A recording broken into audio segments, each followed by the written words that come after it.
여러분 안녕하십니까? 제4회 오직 기어 세미나를 시작하겠습니다.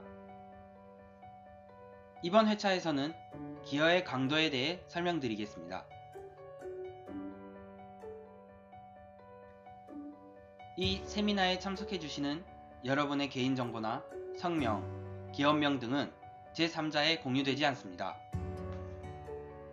또한 이 세미나의 저작권은 오직에 귀속됩니다. 세미나에 관련된 질문은 하기 메일로 문의 부탁드립니다.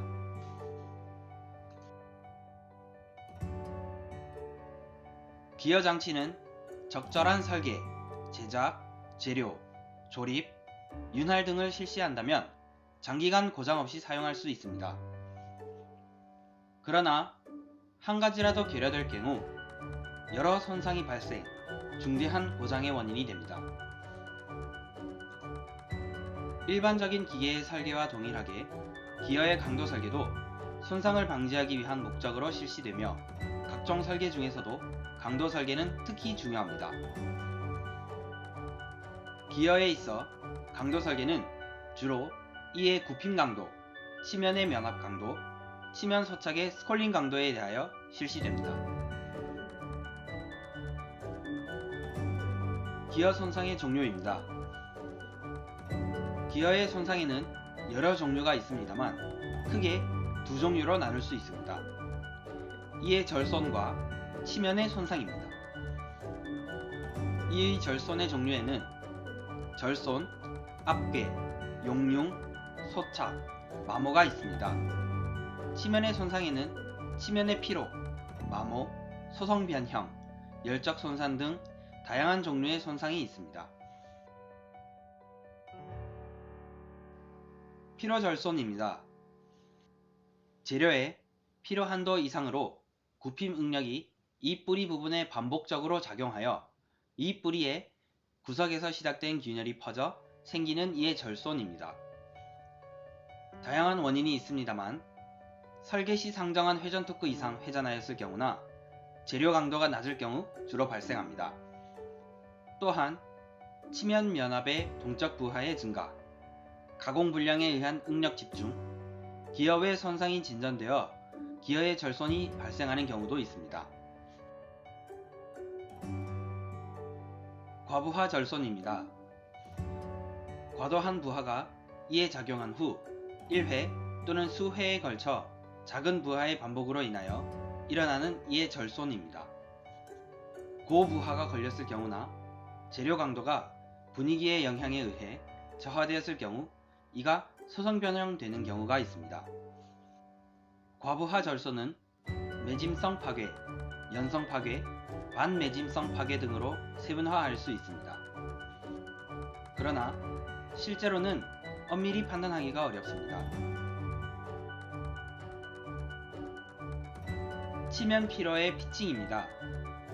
기어 재료의 피로 강도 이상의 접촉 응력이 치면에 반복적으로 작용하였을 때 표면에 미세한 균열이 발생, 진행되어 그로 기인한 파편의 이탈, 치면에 작은 구멍이 발생한 손상을 일컫습니다. 이 뿌리, 특히 피치선 부분에 주로 나타나며 접촉 응력이 반복됨에 의해 접촉면에 국소적인 피로 파괴가 일어납니다.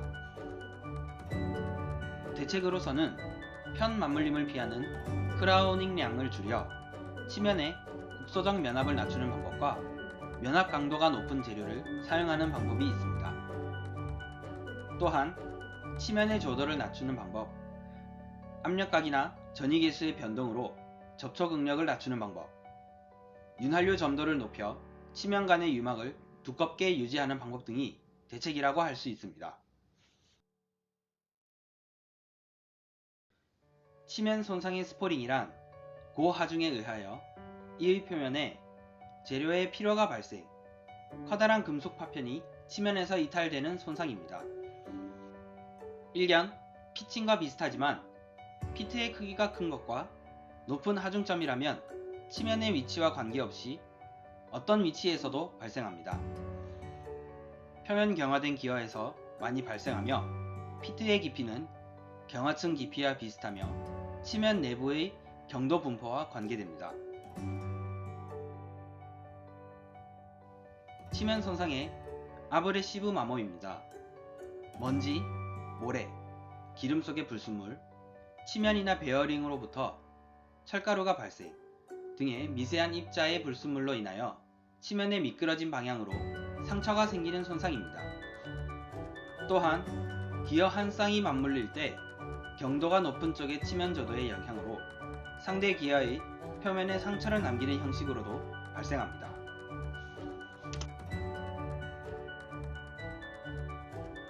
치면 손상의 스크래칭은 아브레시브 마모보다 크고 깊은 상처를 말하며 치면의 버, 돌기, 외부로부터의 커다란 이물이 치면에 박혀 상처를 남기는 손상입니다.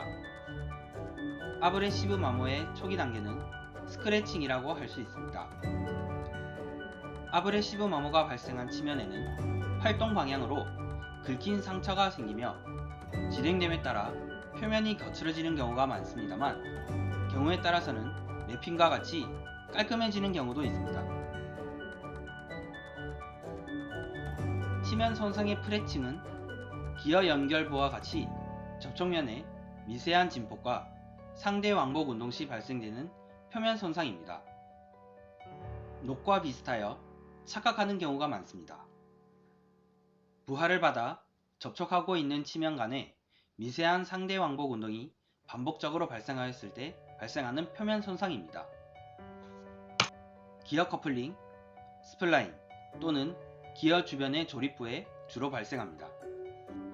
미세한 왕복 운동이 반복되었을 때 윤활유는 접촉면에서부터 점점 배제되어 금속끼리 직접 접촉, 응착되어 발생합니다.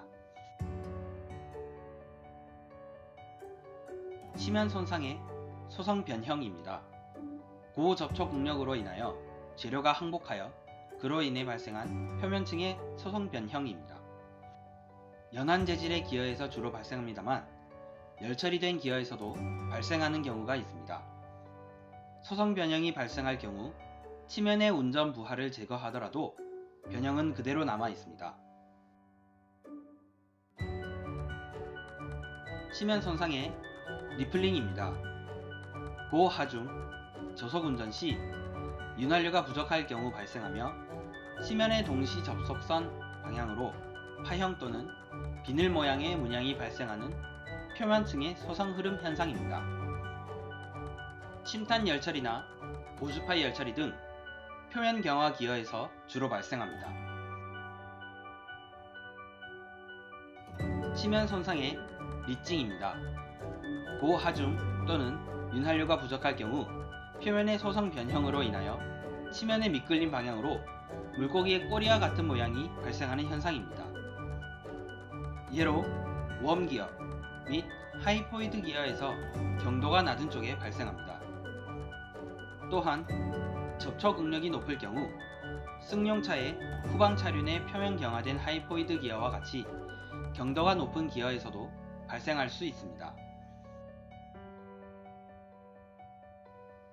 기어의 강도 설계는 앞서 말씀드린 것과 같이 각종 손상 중에서 발생 확률이 높은 손상인 이의 손상, 피칭, 스콜링에 대하여 실시합니다. 1. 이 뿌리의 굽힘 피로 강도인 이의 굽힘 강도. 2. 치면의 접촉 피로 강도인 치면 강도. 3. 치면의 소착 강도인 스콜링 강도. 3종의 계산을 주로 실시합니다. 강도 계산 결과 도출된 수치 중 최소치를 나타내는 수치를 바탕으로 기어 강도가 결정됩니다. 기어 강도 계산의 굽힘 강도에 대해 설명드리겠습니다. 이의 굽힘 강도 계산의 기본은 이를 한쪽만 벽에 부착하였다라고 가정하고 이의 근본인 이 뿌리에 발생되는 최대 굽힘 응력을 계산하는 것입니다. 한 쌍의 이가 맞물려 회전할 때 치면의 하중점의 위치는 시시각각 변화합니다. 다만 단순화를 위하여 이 뿌리의 굽힘 모먼트의 최대치가 나타나는 이 끝부분의 부하로 계산합니다. 치형의 중심선에 대하여 30도로 이 뿌리의 접선을 그렸을 때 접점을 위험 단면으로 설정하는 방법이 실험 결과와 가장 일치하였습니다. 이것을 30도 접선법이라고 하며 위험 단면을 지정 굽힘 강도를 산출합니다.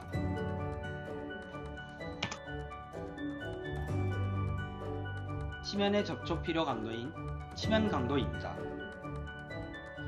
스퍼, 헬리컬 기어에서는 양 치면은 선 접촉하며 이 접촉으로 인한 응력이 재료의 허용 한도치를 넘어설 때 피칭 등의 치면 손상이 발생합니다. 접촉 응력은 접촉점에 있어 치면의 곡률 반경을 반경으로 하는 두 개의 원통이 상호간 접촉하고 있다는 경우로 치환하여 헤르츠 단성 접촉 이론을 적용하여 계산합니다.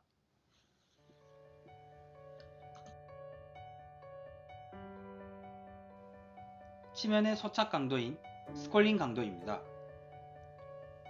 스콜링은 열적 손상의 대표적인 사례로서 치면 접촉부에 있어 마모 발열량에 관계한다고 일컬어집니다.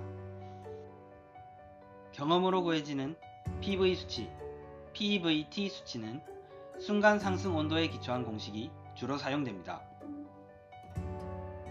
PV 수치란 마찰 열량은 P의 치면의 헤르츠 접촉 압력과 V의 접촉점에 있어 치면의 미끄러짐 속도에 비례하며 한계치에 도달하였을 때 치면의 윤활막이 파열되어 스콜링이 발생한다는 발상으로서 스콜링의 발생 한계를 정하기 위한 수치입니다.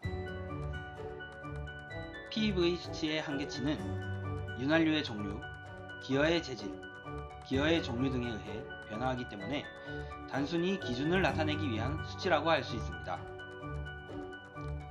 PVT 수치입니다. PV 수치에는 반드시 만족시켜야 할 한계치를 나타내지 않기 때문에 PVT 수치를 스콜링의 한계치로서 주로 사용합니다.